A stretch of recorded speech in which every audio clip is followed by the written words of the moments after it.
Hey folks, in this video we're going to talk about the parts of a graph of a quadratic equation, and this type of equation or this type of graph is called a parabola. So that's what we'll be calling it. We'll either be calling it the graph of a quadratic or a parabola.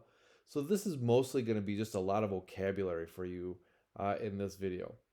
The first is if we look at this quadratic right here, if we look at this parabola, we consider this parabola a positive parabola. And it's positive because it is opening up. It opens up. And so opens up meaning it's making this kind of shape right here. And then this one over here is called a negative parabola. And it's a negative because it opens down. And one of the things I like to do to help remember this is positive people smile, negative people don't smile. So that's how I remember if it's positive or it's negative. But again, we can also say that it's opening upwards or that it's opening downwards. And sometimes you'll even see concave up or concave down as well.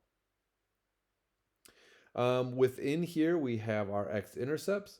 Our x-intercepts, of course, are where the parabola crosses the x-axis, just as you would expect. So here is your x-intercepts right here, and here as well. And the x-intercepts can also be called your roots. Sometimes we call these the roots of the quadratic. Sometimes we call them the zeros of the quadratic. And sometimes, and probably most frequently, we call them the solutions of the quadratic.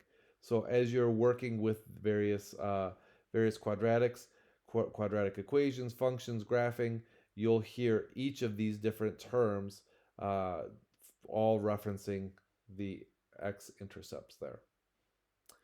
Then we have this thing called the axis of symmetry, and the axis of symmetry is a line that goes through the middle of the quadratic or the middle of the parabola. And this axis of symmetry, you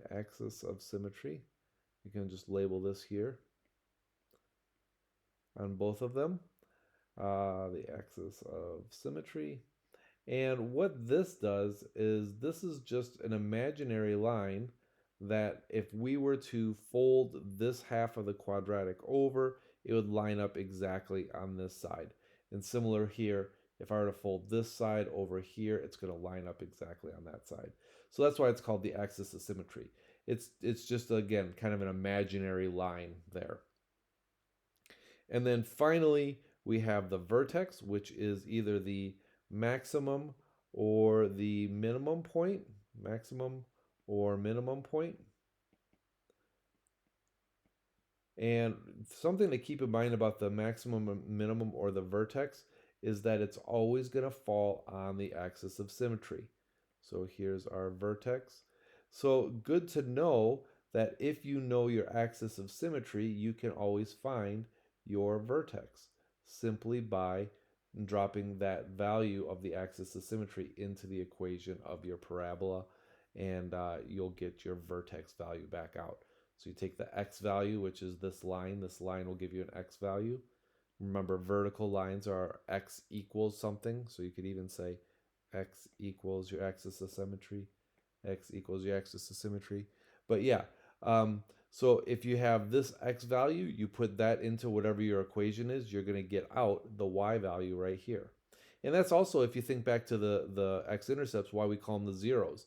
If we put zeros in for our y's, then we're going to get the x values back out. And one thing I didn't really put on here was the y-intercept, which is right here as well.